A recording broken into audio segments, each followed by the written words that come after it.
Congratulation. কি অবস্থা, কেমন হয়েছে পরীক্ষা? আলহামদুলিল্লাহ ভালো হয়েছে। যাক, অনেক খুশি লাগতেছে। আসসালামু আলাইকুম ভিউয়ার্স, আমি মোহাম্মদ আরফাত, ড্রাইভিং ইনস্ট্রাক্টর মুজাফফর থেকে। আমি অটোমেটিক গিয়ারের প্রশিক্ষণ দিই এখানে মুজাফফার মধ্যে।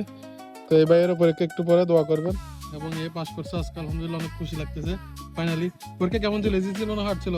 একবার ইজি ভাই। নসিব একটু ভালো ছিল আজকে। হ্যাঁ, আজকে আলহামদুলিল্লাহ আমি ভালো। তো কেমন লাগতেছে আজকে লাইসেন্স পেয়ে? বলার মতো না ভাই, আমি 3বার ফেল করার পর আজকে লাইসেন্স পাইছি, এটা অবশ্যই আমার কাছে একটা অনেক কিছু। যাক, আমার কাছে ভাইয়া কদিন করছিলেন মনে হয়? 4 দিন না 5 দিন করছেন? 4 ঘন্টা ক্লাস। 4 ঘন্টা ক্লাস করছেন। এবং আমার সাথে তালিম করে কেমন লাগছে আপনার? আলহামদুলিল্লাহ অনেক ভালো আছে। আমার সাথে আপনারা যারা কন্টাক্ট করতেছেন ভাইয়ের সাথে যোগাযোগ করবেন, অনেক আপনাদের জন্য উপকার আসবে। আশা করি, আমি যতটুকু প্রত্যাশা করি আর কি, আপনারা অনেক ভালো কিছু জানতে পারবেন। ইনশাআল্লাহ। ঠিক আছে ভাইয়া, দোয়া করবেন ভাইয়ের জন্য এবং আমাদের জন্য দোয়া করবেন। এই ভাইয়ের জন্য দোয়া করবেন। একটু পরে ট্রাই। সবাই ভালো থাকবেন। আসসালামু আলাইকুম।